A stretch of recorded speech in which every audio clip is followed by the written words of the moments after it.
What if I told you that the greatest tragedy in the entire Harry Potter series wasn't the result of a brilliant, unstoppable master plan, but rather the delayed consequence of a 4-year-old practical joke? It's the climax of The Half-Blood Prince. Dumbledore is cornered on the astronomy tower by Draco Malfoy, who is followed up shortly after by a group of murderous Death Eaters.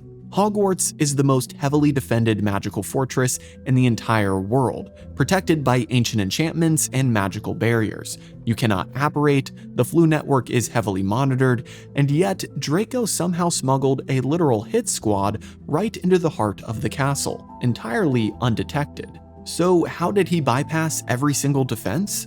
As all Harry Potter fans know, Draco Malfoy took advantage of a rare set of Vanishing Cabinets which allowed the Death Eaters to teleport from Borgin and Burke's directly into the Room of Requirement.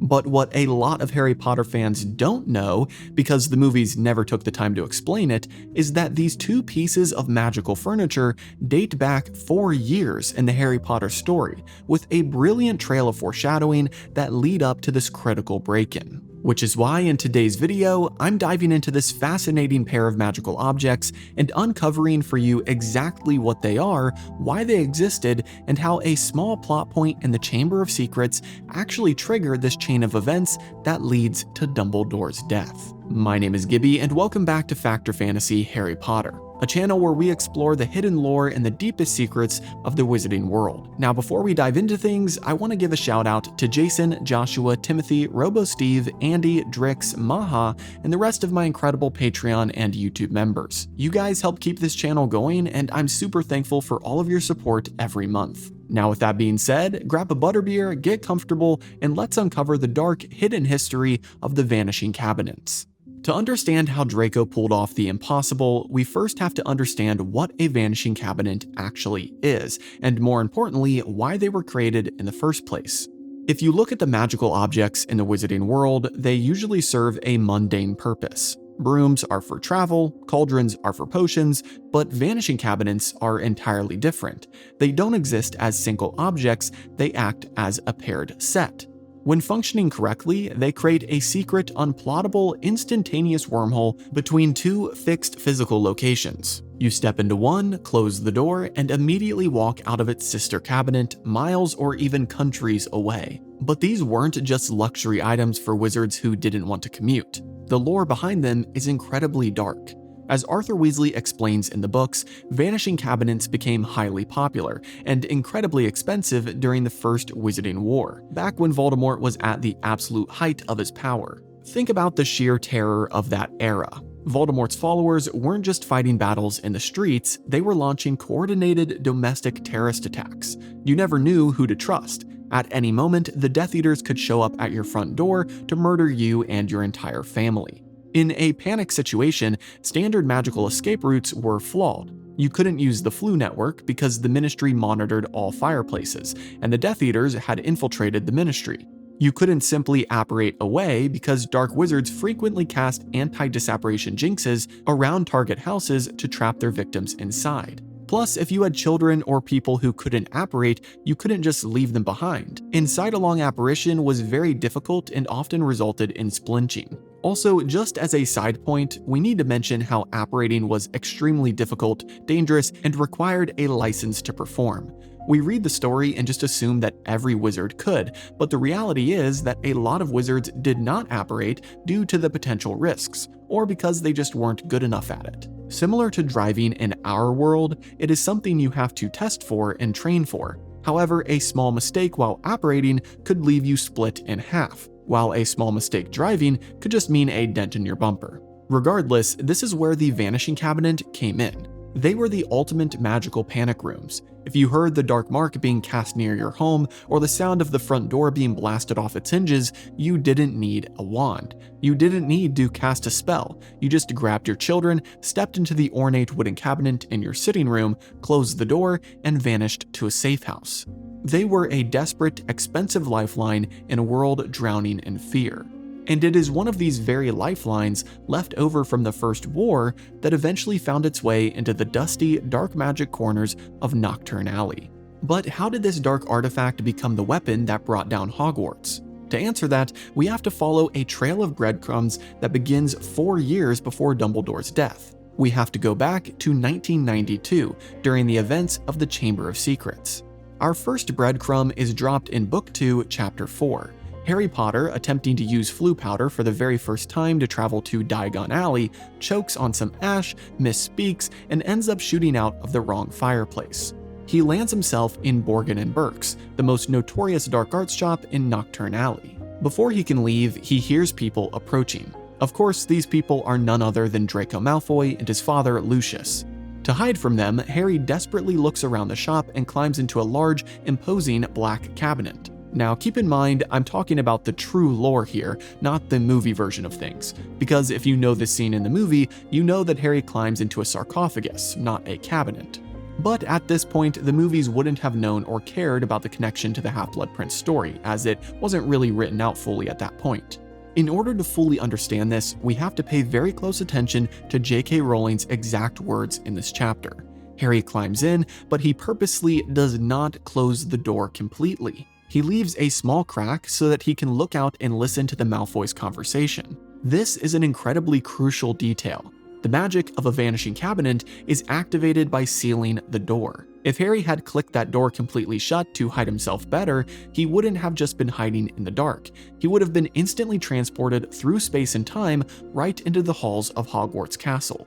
Imagine how entirely different the series would have been if 12-year-old Harry had accidentally wormholed into the school weeks before the term even started. But because he wanted to eavesdrop and get a look at Draco, the magic remained dormant. And eventually the Malfoys left, Harry stepped out, and the cabinet was left behind in the shop. But the breadcrumbs don't stop there. Later in that exact same year, in Book 2, Chapter 8, we get the second most devastating piece of the puzzle. After a very rainy and muddy Quidditch practice, Harry walks inside and is stopped by nearly headless Nick, who of course is quite friendly with the students of Gryffindor. They talk for a bit, but this is cut short as Harry gets caught by Filch, who is not happy with the mud that Harry tracked into the castle. Obviously, being Filch, he decides that this is worth expulsion, at the very least, and drags Harry down to his office to write up a punishment. But before Filch can punish Harry, nearly headless Nick decides to do Harry a favor. Nick glides upstairs and convinces Peeves the Poltergeist to create a massive, chaotic distraction to get Harry out of trouble. And what does Peeves do? He grabs a massive and highly valuable cabinet on the floor directly above Filch's office and drops it. The crash is deafening, and Filch goes running out of his office to catch Peeves in the act, as Peeves is always a higher priority for Filch than students. Harry stays put in the office because he technically wasn't told he could leave, and eventually Filch returns, talking to Mrs. Norris and saying, quote, "That Vanishing Cabinet was extremely valuable." The reveal here is staggering when you look back at it. The cabinet Peeves dropped and destroyed was the sister cabinet to the one Harry unknowingly hid in at Borgin & Burke's. It was the exact other half of the wormhole connected to Knockturn Alley. Peeves dropping it to save Harry from a detention is the exact event that shatters the magical connection.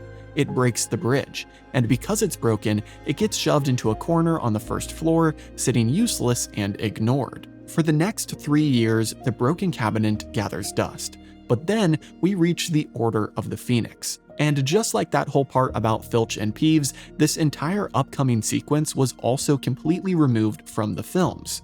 But it answers a very important question that the movie left fans asking. In Book 5, Hogwarts has been taken over by Dolores Umbridge. She has established the Inquisitorial Squad, giving awful students the power to bully the rest of the school. One of these students is Graham Montague, the large and aggressive captain of the Slytherin Quidditch team. In Chapter 28, Montague tries to use his new authority to dock house points from Fred and George Weasley. But everyone knows you don't cross the Weasley twins, especially in their final year. Before Montague can even finish his sentence, Fred and George retaliate by forcing him headfirst into the broken Vanishing Cabinet on the first floor and sealing the door shut behind him. To the twins, it's just a brilliant prank. They think they've just locked a bully in a closet, but they didn't understand the horror of the broken magic that they had just activated. When the Vanishing Cabinet is fully functional, it moves you from point A to point B instantly. But when it's broken, the traveler doesn't transport cleanly. When the twins closed that door, Graham Montague didn't arrive in Knockturn Alley, nor did he stay in Hogwarts. He got stuck. Montague is trapped in a terrifying dimensional void between two cabinets.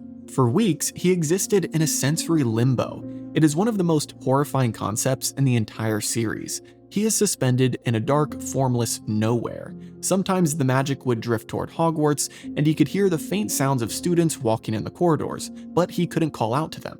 Sometimes the magic would drift toward London, and he could hear the dark, sinister conversations happening inside Borgin and Burke's, but he couldn't interact with them either. He couldn't speak to anyone. He couldn't eat, he couldn't escape, he was buried alive in the fabric of space and time. Finally, in Chapter 30, after weeks of psychological torture and near starvation, Montague realizes that no one is coming for him. Out of sheer blinding desperation, he forces himself to apparate.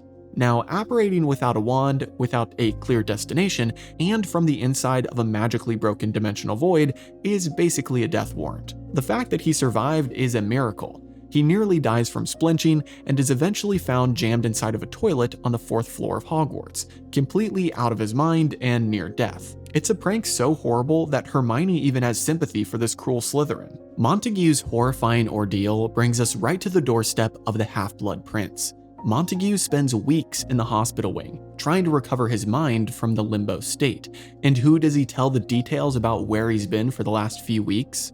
His fellow Slytherins, which includes Draco Malfoy. Draco sits by Montague's bed and listens to his terrifying story. He listens as Montague babbles about the dark void, about hearing the Hogwarts bells one minute and the creepy voice of Mr. Borgin the next. And because of this, Draco realizes what no one else does. If Montague could hear voices in Borgin and Burke's, then the broken cabinet at Hogwarts must be magically linked to one in that exact same shop. This is Draco Malfoy's master stroke. Voldemort has tasked him with an impossible mission: assassinate Albus Dumbledore. And a part of the escape plan was to get some Death Eaters inside the castle for backup. But how? Draco had been agonizing over how to break through the magical barriers for months. But after remembering Montague's story from the year prior, he realizes he has been looking at the problem backwards. He doesn't need to break into Hogwarts, the bridge is already inside. He just needs to find a way out. Unlike the movie, we don't get to witness the process of Draco repairing the cabinet, but I think it is safe to say that it took more than a quick wave of his wand. But eventually, Draco got the magical object back in working order, and that brings us right back to the top of the astronomy tower. The Death Eaters didn't shatter the wards of Hogwarts. They didn't overpower the Aurors. They simply walked into a dark magic shop in London, stepped into a large black cabinet, and instantly appeared in the Room of Requirement, deep inside the castle walls.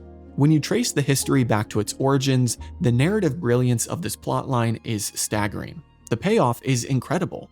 A throwaway joke in Book 2, nearly headless Nick getting Peeves to drop a cabinet to save Harry from detention, directly caused the death of Albus Dumbledore in Book 6. If Harry had wiped his shoes, he wouldn't have been caught by Filch. If he hadn't been caught, then Nick wouldn't have caused the distraction. If Peeves hadn't dropped the cabinet, it wouldn't have been broken. And if it wasn't broken, Montague wouldn't have been trapped. If Montague hadn't been trapped, then Draco probably never would have found out the connection existed. It is the ultimate magical butterfly effect.